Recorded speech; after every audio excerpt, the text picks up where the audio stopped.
இன்றைய தினம் முதலாவதாக நாம் சிந்திக்க இருக்கின்ற வினாவானது, அரியலூர் மாவட்டத்திலிருந்து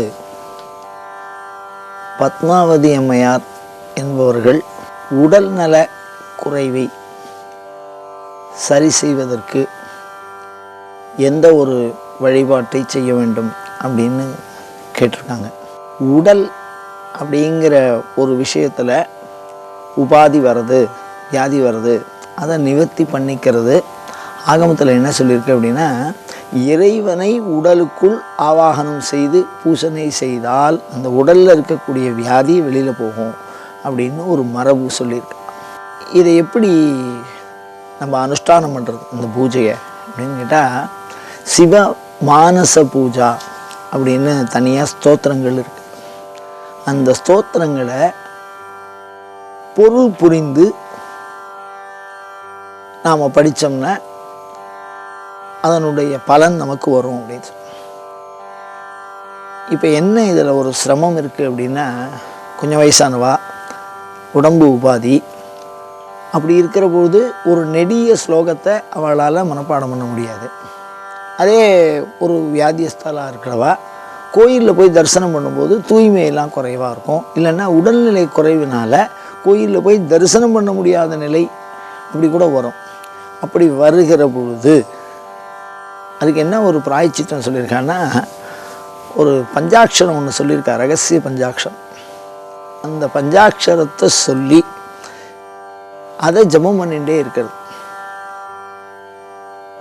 எந்த காலத்துலேயும் எப்பவும் அப்படி ஜபம் பண்ணுற அந்த பஞ்சாட்சரத்தை உபதேசமாக வாங்கிக்கணும். அப்படி வாங்கிட்டு தொடர்ந்து ஜபம் பண்ணணும். அதுக்கப்புறம் அவள் வெளியில் சாமி கும்பிடக்கூடாது. அதுதான் அதில் சொல்லப்படக்கூடிய ஒரு விதிமுறை. வியாதி நிவர்த்திக்கு சொல்லப்பட்டிருக்கிற மகாரோக நிவாரண மந்திரம், மகாரோக நிவாரணி அப்படின்னே ஒரு மந்திரம் போட்டிருக்கா. அது என்ன மகாரோகம், சர்வரோகம்னு இருக்குது, மகாரோகம்னு இருக்குது. அப்படின்னா அனைத்து வியாதிக்கும்னு அர்த்தம். இந்த இடத்துல மகாசப்தத்தை எந்த ஒரு வியாதியாக இருந்தாலும் சரி, உடலில் இருந்து உபாதியாக இருக்குது அப்படின்னு சொன்னால் அதுக்குன்னு ஒரு பஞ்சாட்சரம் சொல்லியிருக்கா. அந்த பஞ்சாட்சரத்தை உபதேசம் வாங்கிட்டு 24 மணி நேரம் சொல்லிகிட்டே இருக்கணும். அவளுக்கு எப்பப்பெல்லாம் முடியுமோ அப்போல்லாம் அதை சொல்லிகிட்டே இருக்கணும். அதுக்கப்புறம் அவள் வெளியில் சாமியை கும்பிடக்கூடாது. பிரதிஜை இது சாதாரணமாலாம் இல்லை. தந்திர சாஸ்திரங்கள் என்ன பண்ணோம்னா, இதை இப்படி தான் வழிபாடு பண்ணணும் அப்படின்னு ஒரு முறை சொல்லும். அதோட காலம் சொல்லும், இடம் சொல்லும், சில பொருள் சொல்லும், என்னென்ன மாதிரிலாம் பூஜை பண்ணணும் அப்படிங்கிற ஒரு சில முறைகளை சொல்லி இருக்கும். அந்த வகையில் இந்த மகாரோக நிவாரண பஞ்சாட்சரம் அப்படின்னு சொல்லக்கூடிய இந்த பஞ்சாட்சரத்தை குரு மூலியமாக உபதேசமாக எடுத்துட்டு அதை தொடர்ந்து ஜெபம் பண்ணிகிட்டே இருக்கணும். இதில் எல்லாருக்கும் ஒரு கேள்வி வரலாம். ஏன்னா நீங்கள் எந்த காலத்தில் சொல்கிறது, எந்த இடத்துல சொல்கிறது, எந்த பொருள்கள் வேணும் அப்படிங்கிறத பற்றின விளக்கமான ஒரு தகவல் வேணும். அப்படி விளக்கமாக தகவல் தெரிஞ்சுக்கிறதுனால இன்னொரு பிரச்சனை என்னென்னா, அதெல்லாம் நம்ம வாங்கி ஒரு வியாதியஸ்தாலாக இருக்கிறவா பண்ண முடியாதுன்னா, அவளுக்கு மாத்திரம் என்ன சொல்லியிருக்கான்னா, அந்த பஞ்சாட்சரத்தை மாத்திரம் சொல்லியிருக்கா. எல்லாத்தையுமே பாவனையாக சொல்லியிருக்கா. எல்லாமே பாவனை, எல்லா பொருளும் இருக்கிறதா பாவனை பண்ணி. அவளை வெளியில் சாமி இருக்கிறதா அவள் நினைக்கக்கூடாது. வெளியில் எந்த சாமியும் கும்பிடக்கூடாது. அவளுடைய உடம்புல சாமியை தியானம் பண்ண சொல்லுவாள். உடம்புல, எல்லாருக்கும் உயிரில் தியானம் பண்ண சொல்லுவாள். ஆனால் இந்த வியாதியஸ்தாலுக்கு மாத்திரம் இந்த மகாரோக நிவாரண சாஸ்திர மந்திரம் என்ன சொல்கிறது அப்படின்னா, உடம்புல இறைவன் இருக்கிறான், உடம்பில் ஈசன் கோயில் கொண்டான் என்று உடம்பினை யான் இருந்து ஓம்புகின்றேனேன்னு திருமந்தர் சொல்கிறார். திருமந்திரத்தில் சொல்லியிருப்பார்.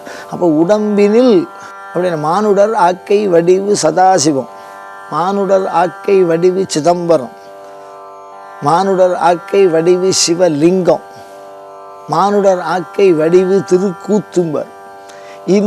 இந்த நாலுமே இந்த மானுடர் ஆக்கையில் இந்த உடம்பு தனி, உயிர் தனி. நாம் ஆன்மா அப்படிங்கிறது தான் சாஸ்திரம் சொல்லியிருக்கு. நம்ம இந்த உடம்பு இல்லை, இந்த உடம்பை நாம் போர்த்தி இருக்கிறோம், இது உள்ள நாம் இருக்கோம். இந்த உடம்புல இப்போ சிவத்துவத்தை கொண்டு வரணும். எப்போவுமே ஆத்மாவில் தான் சிவன் தங்கும். ஆனால் இந்த ரோக நிவாரண மந்திரம் என்ன சொல்கிறதுன்னா, சரீரத்தில் சிவன் தங்கி இருக்கா அப்படின்னு சொல்லியிருக்கா. சரீரத்தில் தங்க வைக்கிறது சிவனை. எப்படி தங்க வைக்கிறது? அப்படின்னா ஒரு சில பாவனைகள் இருக்குது. அதை வந்து குரு மூலியமாக நம்ம தியானம் பண்ணிட்டு அதுக்கப்புறம் வெளியில் கும்பிடுறது எல்லா சாமி கும்பிட்றதையும் நிறுத்திடும். எந்த இடத்துலையும் வெளியில் ஆத்ம பூஜைக்கு ஈடு எதுவுமே இல்லைன்னு சொல்கிறாவா. அதான் அந்த வியாதிஸ்தாலுக்கு மாத்திரம் அவ்வளோது விதிவிலக்கு கொடுத்துருக்கா. இந்த உடம்புல இறைவனை ஆவாகனம் பண்ணிக்கிறது எப்படி அப்படின்னு தியானம் பண்ணி, குறிப்பாக எந்த ஒரு அங்கம் பாதிக்கப்பட்டிருக்கோ, இப்போ சில பேருக்கு வந்து தலைவலி இருக்கும், தலையில் பாதிக்கப்பட்டிருக்கும், சில பேர் கையில் பாதிக்கப்பட்டிருக்கும், சில பேர் வந்து எந்த அஷ்டாங்கத்தில் எந்த உறுப்பு பாதிக்கப்பட்டாலும் சரி, மனநிலை பாதிக்கப்பட்டால் மாத்திரம்தான் அடுத்த அவளுக்காக செய்யணும். ஒரு மனிதனுடைய மனநிலை பைத்தியம் அப்படிங்கிறதெல்லாம் சொல்கிறாலோ இல்லையோ, அந்த மாதிரி மனநிலை பாதிக்கப்பட்டால் தான் வெளியில் இருந்துட்டு பிராயச்சித்தம் பண்ணலாம். அப்படி மனநிலை இல்லாமல் வெறும் உடல் சார்ந்த பாதிப்புகள் இருந்தது அப்படின்னு சொன்னால் அவள் வந்து இந்த மகாரோக நிவாரண பஞ்சாட்சரத்தை உபதேசமாக வாங்கிட்டு ஜபம் பண்ணிகிட்டே இருக்கலாம். குளிக்கணும்னு அவசியம் இல்லை. வந்து தீட்டு விழுப்பு மடி அதெல்லாம் எதுவுமே கிடையாது. அவள் எடுத்துக்க வேண்டிய ஒரே பிரதிஜை என்ன அப்படின்னா, இனிமேல் அவள் வெளியில் சாமி கும்பிடக்கூடாது. இந்த சரீரத்தை சுவாமிக்கு தாரவாத்து கொடுத்துடணும். அந்த பாவனையில் சொல்லிக் கொடுப்பாங்க. அதை கற்றுக்கணும். இந்த பாவனை எப்படி பண்ணுறது, இனிமேல் வந்து உங்களை நீங்கள் வந்து சுவாமிக்கு வந்து தியாகம் பண்ணுற இந்த உடம்பை அப்படி தியாகம் பண்ணிட்டோம்னா, இதை என்ன பண்ணுவான்னா, லௌகீகத்தில் என்ன சொல்லுவான்னா, குலதெய்வ கோயிலில் தத்து கொடுக்கறது, இனிமேல் என் குழந்தை இல்லை அப்படின்னு ஒரு மரக்காலை வச்சு அதில் விளக்க வச்சு சுற்றி வர சொல்லி அந்த குழந்தை பின்னாடி அனுப்பி அந்த தாயார் பின்னாடி ஒரு 3 சுற்றை சுற்றிட்டு அதுக்கப்புறம் 4வது சுற்று அந்த குழந்தைய தனியாக விட்டுருவாள். தனியாக விட்டு கோயிலில் வந்து திருப்பி கூப்பிட்டுக்கிற வழக்கம் இது குலதெய்வத்தில் இருக்குது. அந்த மாதிரி இந்த மகாரோக நிவாரண பஞ்சாட்சரங்கிறது இதை எடுத்துட்டோம் அப்படின்னு சொன்னால் உடம்புல சாமி வரணும். அந்த உடம்புல ஏன் அப்படி சாமியை வரவழைக்கிறா அப்படின்னா, உடம்புல எந்த இடத்துல சிவம் இருக்காரோ அந்த இடத்துல நல்லது தான் அவர் பண்ணுவார் அப்படிங்கிறது தான் அதனுடைய விஷயம். சிவம்னா நல்லதுன்னு அர்த்தம். அப்போ இந்த அவர் வந்து உடம்புல வந்து உட்காரும்போது அந்த வியாதி வெளியில் போடும். இதை வந்து அந்த காலத்தில் தியானத்தினாலேயே பண்ணி ஜெயிச்சிருக்கா. நிறைய வியாதியை நிவர்த்தி பண்ணிடு. இப்போ நம்ம இதுக்கு ஒரு சான்று சொல்லணும் அப்படின்னா, அருணகிரிநாதர் வாழ்க்கையில் ஒரு செவிவழி செய்தியில் சொல்கிற பொழுது அவருக்கு வந்து ஒரு கையெல்லாம் அப்படியே தேய்ந்து போகிற ஒரு வியாதி கொஞ்சம் கொஞ்சமாக அப்படியே குறைஞ்சிட்டே போயிடும். குஷ்டம் அப்படின்னு குறைஞ்சிட்டே போகிறது, உறுப்புகள்லாம் அப்படியே குறைஞ்சிட்டே போகும். அந்த மாதிரி இருக்கக்கூடிய வியாதியை அவர் அப்படியே தியானத்தினால தான் அப்படியே பூர்ணாங்கமாக அவருக்கு அனுகிரகம் பண்ணியிருக்கார் முருகன். அது காரணம் என்ன, நான் சும்மா இரு சொல்லறேன் உபதேசம், அப்படியே உள்ளுக்குள்ளேயே தியானம் பண்ணுறது. அதுக்கு என்ன பண்ணணும், அந்த ஒரே பஞ்சாட்சரம் தான், வேறு எந்த கவனச்சிதறலும் இல்லாமல் வெளியில் சாமி கும்பிடக்கூடாது. அதுக்கப்புறம் அதனால தான் அது விதியாகவே சொல்கிறா, வெளியில் எந்த சாமியும் கும்பிடக்கூடாது, உங்கள் உடம்புல சாமி இருக்குது அப்படின்னு நீங்கள் தியானம் பண்ணணும். அதை எப்படி பண்ணணும் அப்படிங்கிற முறையை அந்த மகாரோக நிவாரண அந்த பத்ததி, அதாவது மந்திரத்தை பிரயோகப்படுத்துகிற பத்ததி சொல்லியிருக்கு. அந்த பத்ததியை ஒரு குருக்கள் மூலிமா அதை கற்றுண்டு அதை அப்படியே மனசில் தான், எல்லாமே பாவனை தான். நீங்கள் உடனே யோசிக்கணும்னு அவசியம் இல்லை, அந்த பொருள் வேணும் இந்த பொருள் வேணும் அதெல்லாம் எதுவுமே இல்லை. நீங்கள் எந்த இடத்துல இருந்தாலும் அப்படியே சொல்லிகிட்டே இருக்கிறது. அதுதான் லலிதா சகஸ்ரநாமம் வரும், அந்தர்முக சமாராத்யாயை நமஹா அப்படின்னா. உள்ளுக்குள்ளே ஆராதிக்கிறதுக்கு மிகவும் எளிமையானவள் அம்பாள். பகிர்முக சுதுர்லபாயை நமஹா, வெளியில் வணங்குவதற்கு வந்து சுதுர்லபம், வெகு தூரத்தில் இருக்கா, வணங்க முடியாது அப்படின்னு சொல்ல முடியாது. சுதுர்லபம் ரொம்ப கஷ்டம் அப்படின்னு அர்த்தம் வெளியில்.